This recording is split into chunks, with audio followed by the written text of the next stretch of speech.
puglet. Yeah, I'm going to sit on you. I got a buglet. Look. Buglet. Okay.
Oh, my legs are dangling a bit here.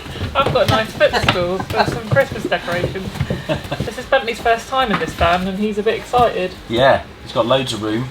And yet he decides to be into the smallest space imaginable. Where are you going? Where are you going? You're going to get stuck.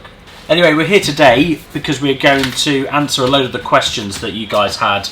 We put out a post on Instagram, Facebook and Twitter asking for you to ask us whatever questions you wanted to ask us.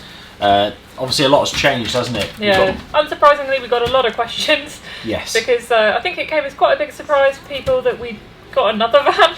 Yeah, we got a lot of questions on the actual YouTube video as well, so it's worth just... What are you doing? So it's worth just answering some of those. Right, well I've got all the questions on my phone here that you've been sending in. Right, well let's just dive straight into it, shall we? First one. So unsurprisingly, a question that cropped up quite a lot, and we're going to start with, is why do you need two vans?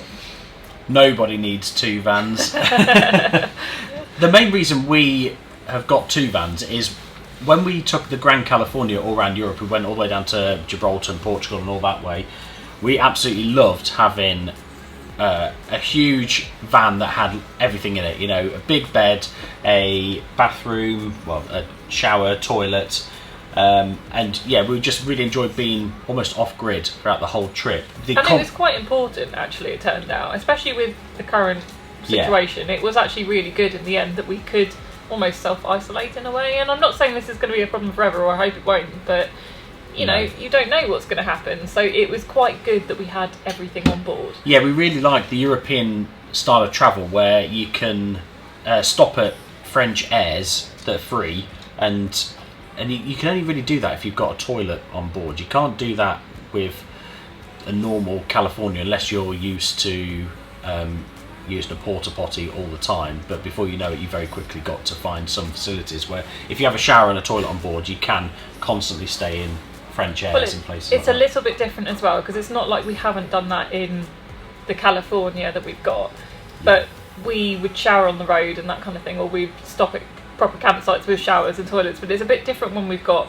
a kid now. And but to answer the question as to why we actually need two vans is because the main reason we got the California Beach is because it's a really, really good daily vehicle as well.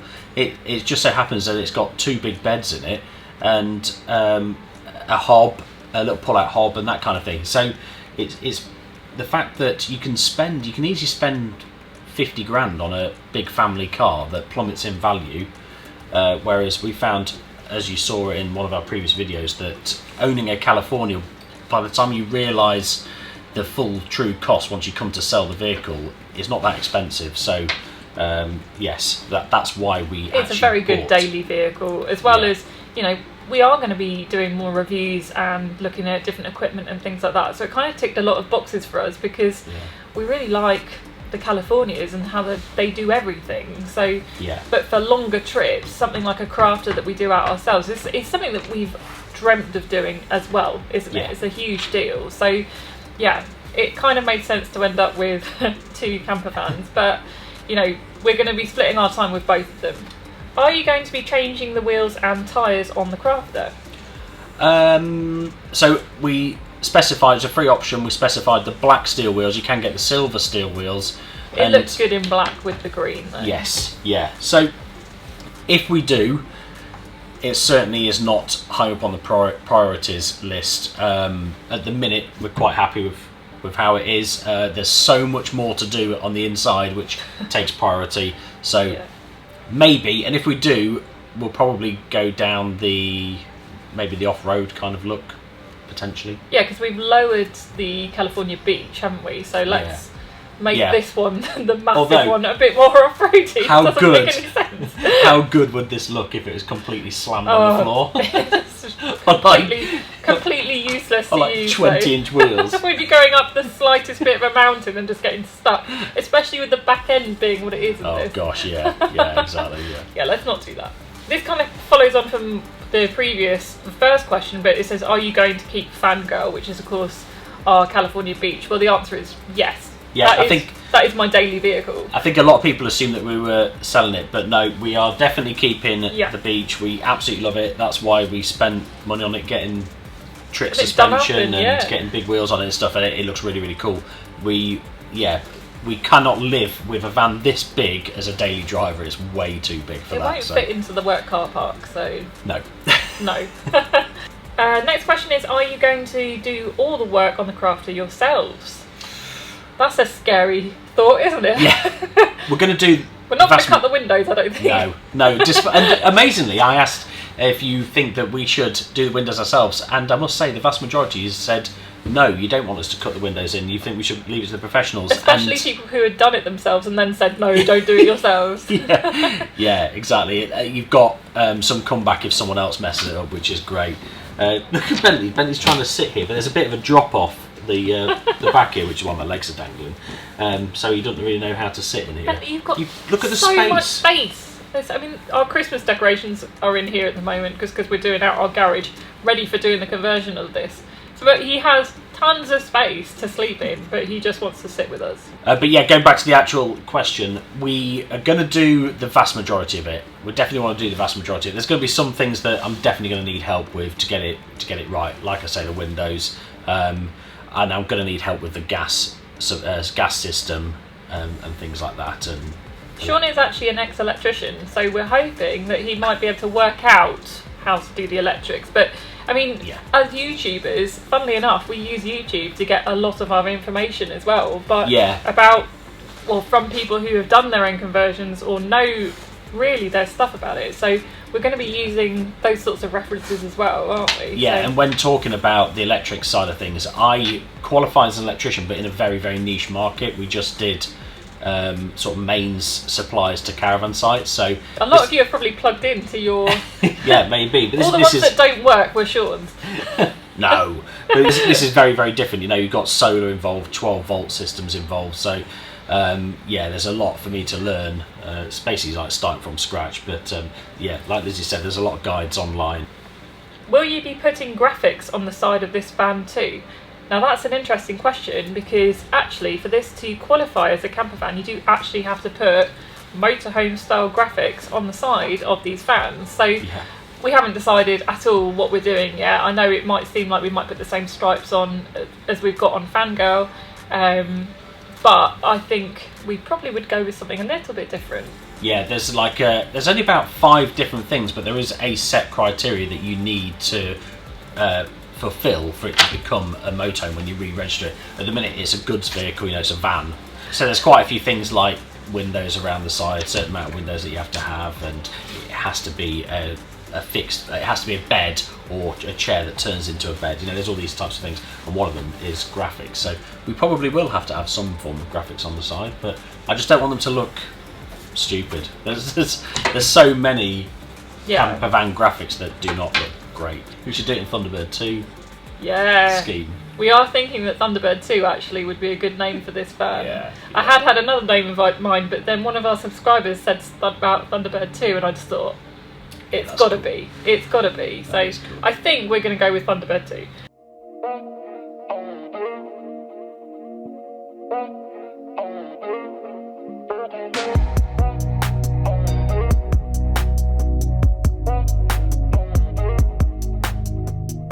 Is this for your own use, or would you consider hiring it out? No. No, we will not. We will not be hiring this out. Do you know what? I actually thought about it when it came to buying the Beach. I did toy with the idea of keeping the other California and hiring it out, but we get a lot of our friends asking us to borrow them. Yeah, we do, and we don't like anyone enough to let them.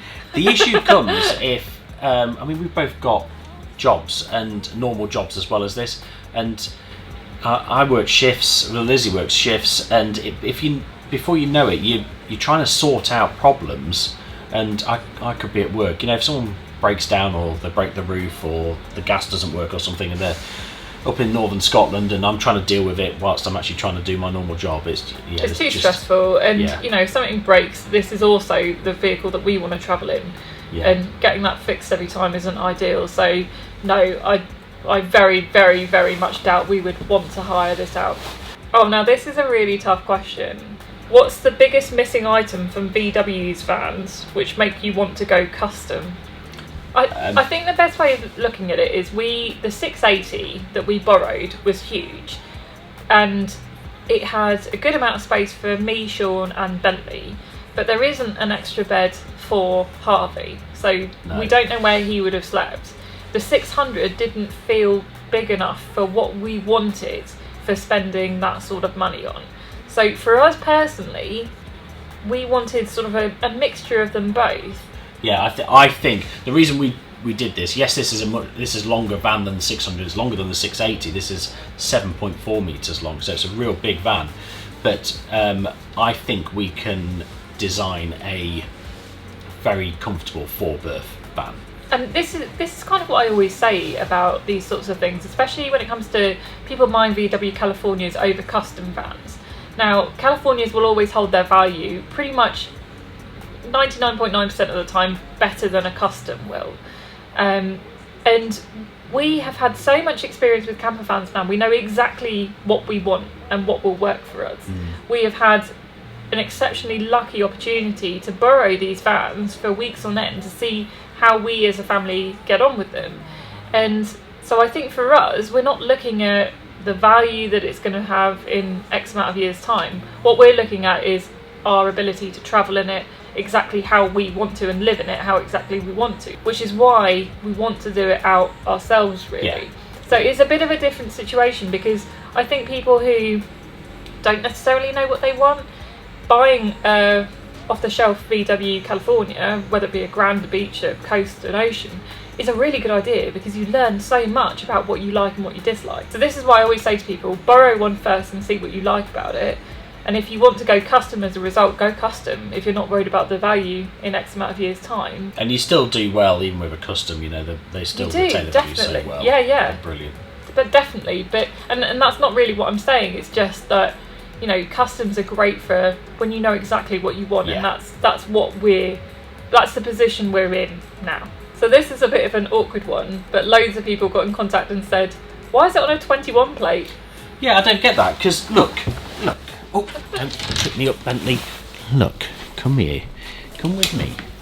You wait there, Bentley. Loads of you said this, and I don't know why you said it, because look. That's not a 21 plate. That's not a 21 plate at all. I wasn't entirely sure why people queried that, but yeah. Oh, what you got there?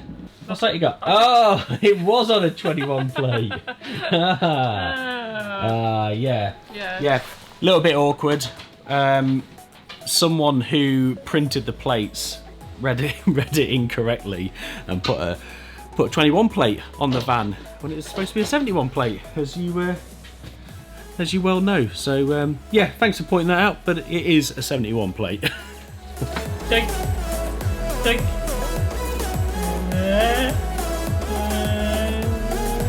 He's got it. I could do it. God's sake. Why is this so blooming bad? But there is some more interesting news on that. We do have another number plate coming for it, so we do, yeah. We've look got out for personalised that. One. Look out for that. Since you also own a Tesla, will you change over to the EV version of the California in the future? Well, at the moment there isn't an EV version of the California coming out. I'm sure there might be, but there's no word of it at the moment, is there? No, there's rumours of them coming all the time, and yes, absolutely. I love the electric drivetrain of a Tesla, and well, any EV, to be honest. It's absolutely fantastic. And it's so cheap to run. You know, the argument is from a lot of people that, oh, when electricity prices go up because they get taxed for X amount, they're going to be really, really expensive. Well, they'd have to be extremely expensive to they'd have to really, really hike the prices up, wouldn't they? I know we're very lucky that we've got a driveway and we can charge it at home, and that makes a massive difference. If you live in a flat or an apartment, or you don't have access to a driveway, a home charger or anything like that, then yes, it's a different story. But at the minute it works extremely well for us. Now, for when we did our trip in the Grand California and went all around Europe, and the same when we took the ocean all around Europe, it wouldn't have worked in that scenario because we'd spent more time at charging stations than we would have. It wasn't as set up then either. No. Like, the Tesla system is exceptionally well set up. Yes. That's why Teslas are very easy to charge and to use, whereas I think some of the other electrical charge points are not up to the same standard at all. So I think the whole system has a long way to go still. I would quite like a plug-in hybrid California, but I don't think that would come. I think they'll go straight to electric because obviously they're trying to phase out plug-in hybrids. But there's a whole that's a whole video in itself, I think, discussing that. How long have you budgeted to do the work? We haven't put any budget on the time at all because I know it's going to take absolutely ages. We know that these can take a long time to do up, but we will try and do it as quick a time as possible. However, we both have day jobs, as we say, we both work shifts. We also have a toddler, we have Bentley, so... We've never done this before, so it's not like we've got experience doing this. This is completely new, so there's going to be a lot of correcting mistakes, there's going to be a lot of... setting everything out before we actually do it is going to take a long time, and in the world that we live in at the minute, there's supply issues for parts, so that is also going to delay things, I'm sure. But we haven't got a trip set that it needs to be done by. We've got a trip that we're going to do in June, but we're not planning on taking this because I don't think it'll be ready at all. I estimate it'll be about a year, and there'll be tons of content about us messing this one up, probably. Speak for yourself. Any off-grid plans in the future which will influence your choices? So I'm guessing they're asking, are we planning to be off-grid for a long amount of time, which will influence the choices of what we put into the van? Yeah, and that leads on to someone else also asked, is it going to be all electric on board, or are we going to have gas as well? And yes, there's going to be plenty of solar on the roof that will help us off-grid. That's why we've got the rails up there already, haven't we? Yes. We've got the rails up there. Yeah, so we're going to put a roof rack on it, and we'll fit solar to that. But I do think we will use gas, mainly because well, I don't really like the idea of induction cooking. I know you can get real powerful batteries that can power it and everything, but for me, gas is just really easy and just straightforward. And it's very easy to get hold of in Europe as well. Yeah. Very easy to get hold of. Also, a Ridge Monkey doesn't work on an induction hob. Ah, well, that answers that then. Exactly. I know you don't have... It could just be a normal electric hob, but... and you can get diesel hobs as well, which are pretty clever. But, yeah, my initial plan at the minute is to try and have it as off-grid as possible, just so that we can do the trips like we did when we went all around Europe with the Grand California, where we only plugged it in twice, I think. But that was mainly because we were doing lots of driving, so... Yeah, it was. How much will the water tanks hold? No idea. No, not a clue. Well, I do have an idea. It's going to be at least 100 litres. We had 100 litres, or 110, I think, in the Grand California. We could just about get a couple of showers and a few days of living in it, so it definitely needs to be at least that, because, like I say, for the question before, we still want it to be as off-grid as possible. Absolutely. So we've been asked as well whether we need a C1 licence to drive this vehicle. Good now, question. Those of you who've watched the channel before will know that Sean actually got his C1 licence so that we could drive around in the Grand California 680 around Europe.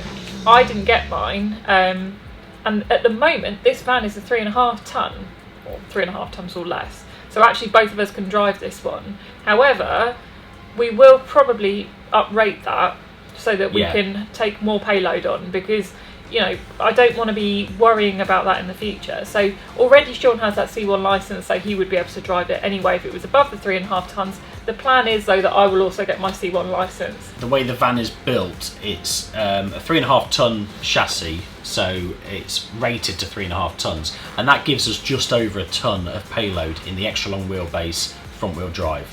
And you can very easily start rattling through that. We don't want it so we only end up with like 100 kilos of payload once it's all finished. So we'll be monitoring it constantly as we put stuff in. But you can, it's just a paperwork exercise basically. You can up plate it, which basically means that they take the load rating from the rear axle and the load rating from the front axle, which in total, the total load that the whole van can take is about 3.8 tonnes, I think, and it's written on the chassis plate, which I think is under the bonnet.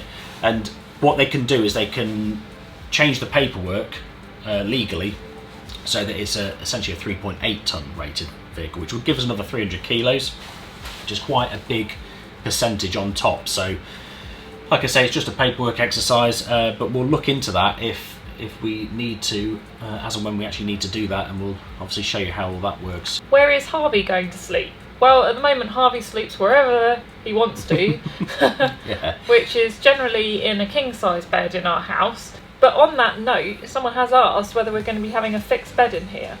Yeah, in fact, shall I show you roughly what our layout is going to be? You're going to help, Bentley. So obviously we've already specified the 2 swivel seats that you can see there. Usually that comes as a double bench seat, and they're both obviously fixed. But we specified a single seat and obviously the driver's seat to both be swivel seats, and we removed the bulkhead.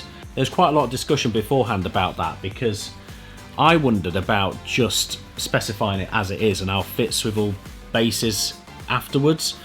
But it's all things like the handbrake is a different design. It's like, if anyone's been in an Aston Martin, it's like that, where you pull it up but it still drops back down again and it disappears down, like a lot of the I think the Fiat Ducatos have it as well. So they actually changes the handbrake to be like that, and it's got different sort of surround around it, the handbrake, which is really hard to get hold of. So yeah, someone told me that it's very expensive to actually find all the parts to swivel the seats yourself. So yeah, it was a good move actually getting that done from the factory. But then obviously as we move further back, got the sliding door. We're going to have a window fitted in here. That's one of the plans. We're also going to have a window fitted here, and we're probably going to have one near the back as well. So have a full windows down this side. The kitchen's going to be along here, we believe, and this will be a fixed bed at the back here. We definitely want a fixed bed. Ignore, we won't have a wreath in here. That's the Christmas tree, but that will be going. But yeah, we're going to have a fixed bed at the back here. We're undecided about windows at the back and things like that. But yeah, there'll be a fixed bed and there'll be a garage underneath that as well. So that's the plan with those. We'll obviously have a toilet and shower put in. We're probably going to keep that relatively basic. We're not going to go cutting holes in the side of the van, because I don't really want to do that. I want it to be as clean as possible on the outside. We may go down the route of having a cassette toilet and have it come out the back into the garage, but I'm not sure. We'll cross that bridge when we get to it. Interestingly, you can see where they painted it, and like the machine paints just part of the inside of this frame. Yeah. Anyway, we're going to insulate it all inside here. Obviously there's loads of cavities that we'll be filling with insulation, and we'll be packing out these sides with like a Celotex board, which is another form of insulation. So we'll be doing that. Then we're going to have some more seating at the front here, which we shall show you when we decide what we're going to do with that. We're going to keep tons of floor space for obviously this guy here. That's you. At the minute there's a drop down from the front, and we want to make that as shallow as possible, but obviously we don't want to lose the head height, because at the minute you can see this, I don't know, what's that, yeah, so there's a bit of head height, but once you start insulating the floor and things like that, we've got to be cautious not to lose the head height. But yeah, so that's a basic design. But yeah, that's the basic layout that we're going to go for. But yeah, the subject to change as we assess the situation. We're going to tape it all out, and we'll show you that in another video of us actually laying out exactly where everything is going to go. I mean, we've waited a year for this van, so we've actually had quite a lot of time to really think about what we want to do. Yeah. But you know, it's still up for change. You know, when you get something, you realise, oh, I'd have a bit more space than I thought I did, or a bit less space here. So it's so difficult as well, because I looked at all the measurements of the things that I want to put in, but yeah, until you actually put it in, you don't know whether it's definitely going to fit. What? I don't have anything.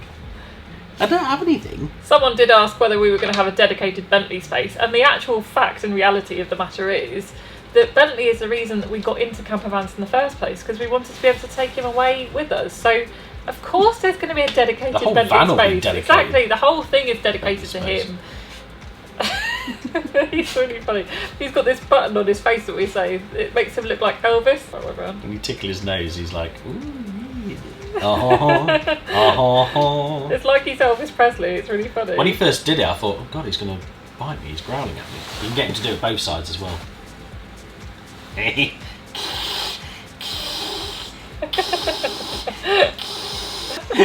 So vicious. He's really funny. So vicious.